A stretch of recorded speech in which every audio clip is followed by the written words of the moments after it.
7వ మైన్లో నీళ్లు ఎక్కువ ఉన్నాయి, పంప్ చేయడానికి టైం పడుతుంది. టైం లేదు, త్వరగా చేయించండి, పని ఆగకూడదు. అలాగే 4వ మైన్లో నిన్న బ్లాస్టింగ్ చేసేటప్పుడు 18 మంది గాయాలయ్యారు. వాళ్ళు మళ్ళీ పని చేయగలుగుతారో లేదో తెలియదు. డబ్బిచ్చి వాళ్ళందరినీ పంపించండి, బాగున్నోళ్ళని రప్పించండి, పని ఆగకూడదు. అలాగే.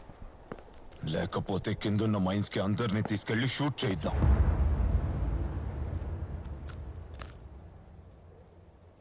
గరుడలాగా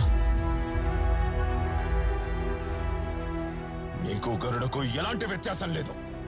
దురాశ నీకు వచ్చేసింది. మొత్తం దేశానికి ఎదురెళ్తున్నావు, ఆమెకి ఎదురెళ్తున్నావు. అయినా నీ పని ఆగకూడదు.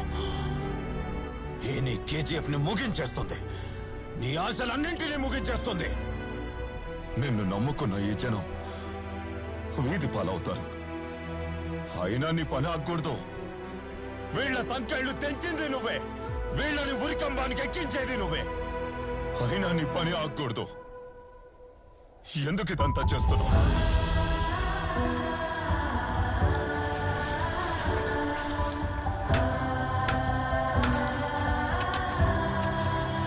చెప్పు, ఎవరి కోసం ఇదంతా చేస్తున్నావు? అన్నా, నాకు బాటిల్ అన్నా. ఏయ్, పాత బాకీ ఇచ్చేదాకేమేమో. పాత బాకీతో పాటు కొత్త బాటిల్ ఇవ్వు. నీకెన్ని కావాలన్ని బాటిల్స్ ఇస్తా. మాకు పని చేసి పెట్టాలి. ఎవరి కోసం ఇదంతా చేస్తున్నావు?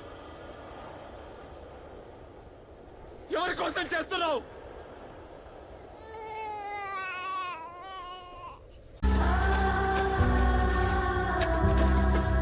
శాంతి.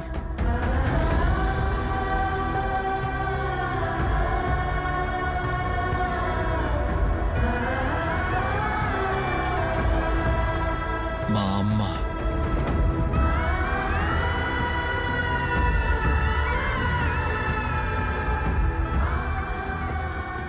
చిన్న ఊళ్ళో ఉండేది కదా, ఏ ఆశలు ఉండేవి కావు. కానీ పోయేటప్పుడు నా దగ్గర ఓ మాట తీసుకొని పోయింది. ఇచ్చిన మాటకి నేను స్వార్థపరుణ్ణవుతా, పిరికోణ్ణవుతా, హంతకుణ్ణవుతా, క్రిమినల్నవుతా, విల్లన్ని అవుతా. తనకిచ్చిన మాటకి ఇది సరిపోద్దో లేదో నాకు తెలియదు.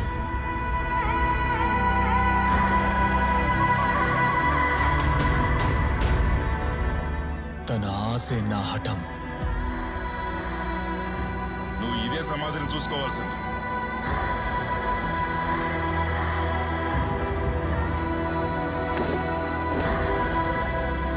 పని ఆకూడదు. వాడే కావాలని పిలిపించుకున్నావు కదా, ఎవరాడు?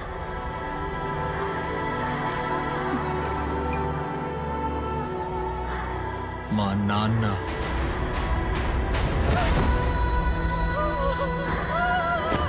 అమ్మ బతికుండగా ఒక్కరోజు కూడా బాగా చూసుకోలేదు. ఇప్పుడు చనిపోయే వరకు తన సమాధినైనా బాగా చూసుకొని.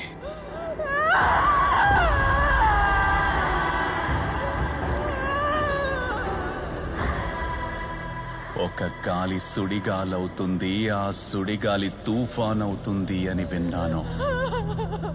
ఇప్పుడు కళ్ళారా చూశాను.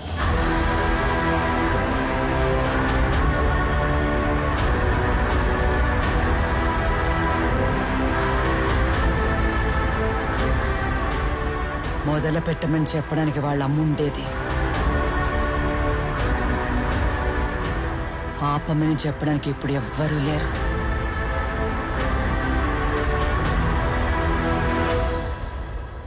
ఈ తుఫాను ఏ దిక్కుకు మళ్ళుతుందో, ఎవరెవర్ని మింగుతుందో ఎవ్వరికీ తెలియదు.